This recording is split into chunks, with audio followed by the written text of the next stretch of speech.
বন্ধুরা, ইলিশের ভাপাটা একেবারে কমপ্লিট হয়ে গেছে। আমি খুলেও দেখাচ্ছি। এই দেখুন কতটা সুন্দর দেখাচ্ছে। এবার আমি নামিয়েও নিচ্ছি। এই দেখুন বন্ধুরা, কাল দুটো ইলিশ মাছ নিয়ে চলে এসছে আমার বর। সিজন তো প্রায় শেষ হয়ে যাচ্ছে, ওই জন্য দুটো মাঝারি সাইজের, একটা বেশ বড় আছে, এই দেখুন বেশ বড় আছে, আর এটা মাঝারি সাইজ। দুটো ইলিশ নিয়ে চলে এসছে। আজ ভাবছি ইলিশের ভাপা তৈরি করব। তো ইলিশটা একটু বড় আছে, ভাবলাম যে ভাপাটা করে নিই, খেতে বেশ ভালো লাগবে। চলুন মাছটা কেটে নিয়ে আসি।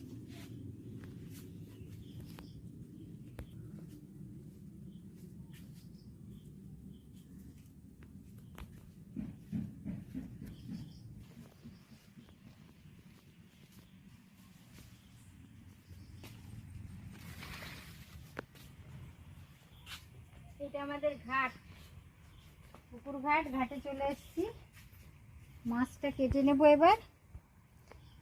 একেবারে টাটকা ইলিশ। এই যে টলুও চলে এসছে বন্ধুরা। আমি মাছ কাটলেই ওরা খবর পেয়ে যায়, যেখানে থাকুক মাছের গন্ধেই ওরা চলে আসে। ইলিশ দুটো কেটে নেব। টলু সরে যাও, আমাকে মাছ কাটতে দাও, ওইরকম বিরক্ত করো না।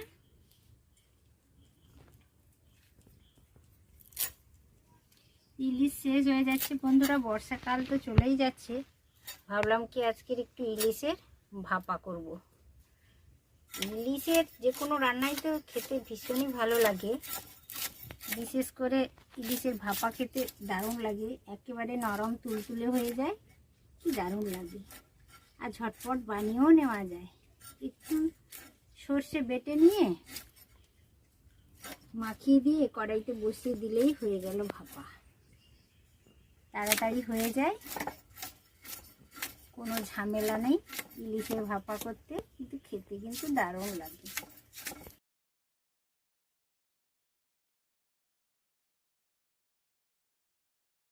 মাছ দুটো পাখনা কেটে আঁশগুলো তুলে নিয়েছি। আঁশ তোলার পরে ভালো করে ধুয়ে নিয়েছি। এবার মাছগুলো কেটে পিস পিস করে নেব। মাথাটা ছোট করে কেটে নিলাম, সবজি তরকারি করে নেব।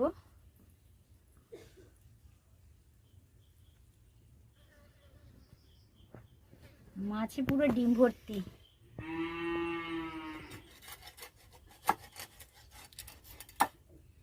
ডিম ভর্তি ইলিশ।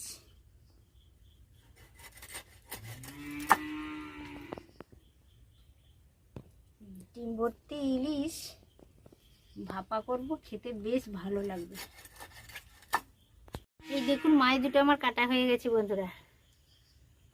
একেবারে ডিম ভর্তি নরম তুলতুলে ইলিশগুলো ভাপা করব, খেতে বেশ ভালো লাগবে। বন্ধুরা, ভিডিওটা স্কিপ করবেন না, শুরু থেকে শেষ পর্যন্ত আমার সাথেই থাকুন। ভিডিওটা দেখতে আপনাদের খুব সুন্দর লাগবে। নমস্কার বন্ধুরা, গঙ্গাসাগরের বনেদি রান্না ও পরিবেশ ইউটিউব চ্যানেলে আমি সবাইকে স্বাগত জানালাম। দেখুন বন্ধুরা, ইলিশ মাছের সিজন তো প্রায় শেষ হয়ে আসছে, বর্ষাও চলে গেছে। তো এই পর্যায়ে আমি আজ দেখুন মাঝারি সাইজের দুটো ইলিশ কেটে নিয়ে চলে এসেছি। 6 পিস আমি নিয়েছি। ইলিশের ভাপা করব। তো ইলিশের ভাপা খেতে তো ভীষণই ভালো লাগে, সবাই করেও থাকেন, খেয়েও থাকেন। নরম তুলতুলে হয়ে যায়, খেতে ভীষণ ভালো লাগে। তো এই দেখুন আমি 6 পিস নিয়েছি মাছ। মাছটাতে এখন লবণ হলুদ মাখিয়ে নেব। প্রথমত আমি লবণ হলুদটা মেখে একটু সময়ের জন্য, কিছু সময়ের জন্য রেখে দেব। তারপর সর্ষেটা বেটে এনে মাখাবো।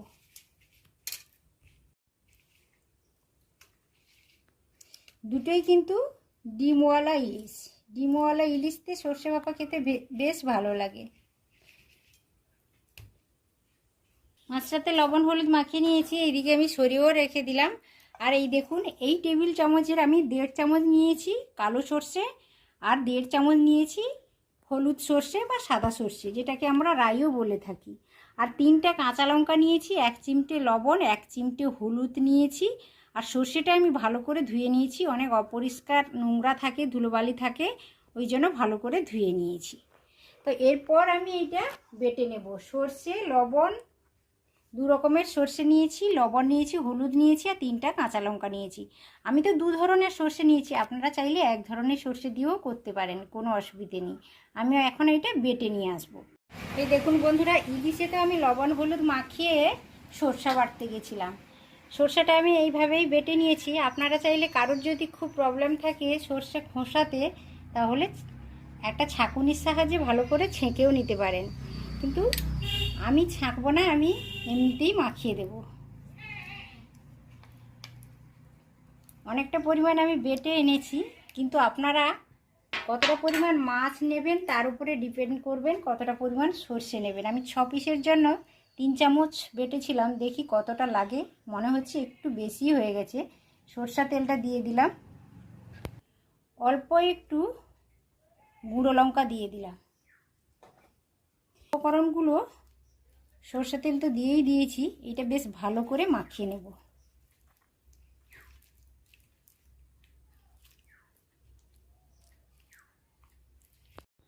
ভালো করে মাখানো হয়ে গেছে। এরপর যেটা করতে হবে, যে জিনিসটা করতে হবে, একটা টিফিন বক্স নিয়ে নিয়েছি আমি। এই টিফিন বক্সের মধ্যে এগুলো দিয়ে দেব।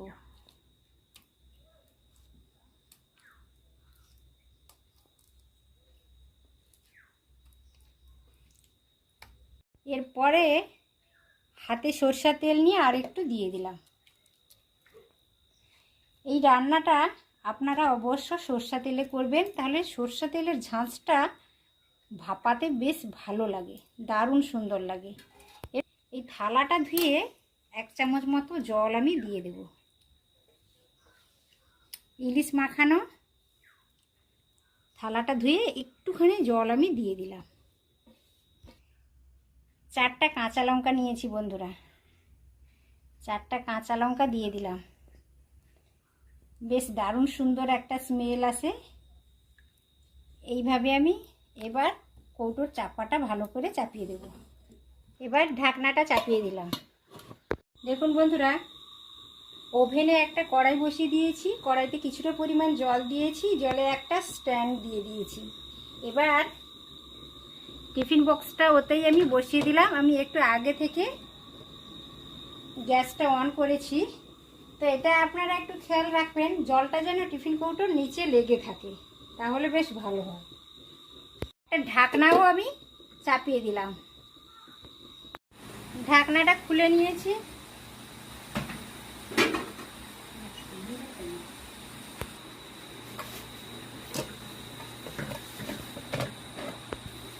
এই দেখুন বন্ধুরা, অনেকটাই হয়ে গেছে, আর একটু সময় জন্য রাখবো। 7-8 মিনিট বসিয়েছিলাম, আরও 5-7 মিনিট রেখে দেব। তো ঢাকনাটা আমি চাপিয়েও দিলাম। গ্যাসের ফ্লেমটা একটু লোতে রেখেছিলাম, এখন আবার হাই করে দিচ্ছি। মোটামুটি মিডিয়াম করলাম গ্যাসের ফ্লেমটা।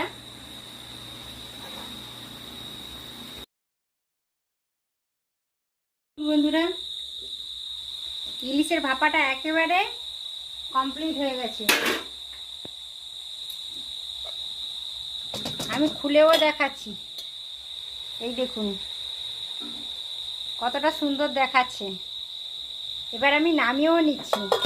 এই দেখুন বন্ধুরা, ইলিশের ভাপাটা একেবারে কমপ্লিট হয়ে গেছে, আমি নামিয়েও নিয়েছি। দেখুন কতটা সুন্দর দেখাচ্ছে, আর কি দারুণ সুন্দর একটা গন্ধ চলে আসছে। তো ইলিশের ভাপাটা এমনই একটা রেসিপি বন্ধুরা, একেবারে ঝটপট বানানো যায়। সর্ষে বেটে মাখিয়ে উনার কড়াইতে বসিয়ে দিলেই হয়ে যায়, একটা টিফিন বক্সের মধ্যে ঢুকিয়ে। একেবারে ঝামেলা ছাড়াই এই রেসিপিটা কমপ্লিট হয়ে যায় এবং খুব সহজে হয়ে যায়। এইটা বসিয়ে দিয়ে অন্য কাজও করা যায়, কোনো অসুবিধা হয় না। তাহলে ভিডিওটা কেমন লাগলো অবশ্যই আমাকে কমেন্টের মাধ্যমে রিপ্লাই দেবেন। এত সময় আমার সঙ্গে থাকার জন্য সবাইকে আমি ধন্যবাদ জানালাম। আশা করি ভিডিওটা সবারই ভালো লেগেছে। ভিডিওটা যদি ভালো লেগে থাকে অবশ্যই ভিডিওতে একটি লাইক দেবেন, পরিচিতদের মধ্যে ছড়িয়ে দেওয়ার চেষ্টা করবেন, আর ছোট্ট ইউটিউবারের চ্যানেলটিকে অবশ্যই সাবস্ক্রাইব করে রেখে দেবেন। গ্রাম্য পদ্ধতিতে নিত্য নতুন ভিডিওর আপডেট পাওয়ার জন্য। আর পাশে থাকা বেল আইকনটি প্রেস করে দেবেন, আমার ভিডিও আপলোডের সাথে সাথেই আপনাদের কাছে নোটিফিকেশন চলে যাবে সবার আগে। আজ তাহলে আসি বন্ধুরা, আবার নতুন ভিডিও নিয়ে হাজির হয়ে যাব। সবাই সুস্থ থাকুন, ভালো থাকুন, নমস্কার।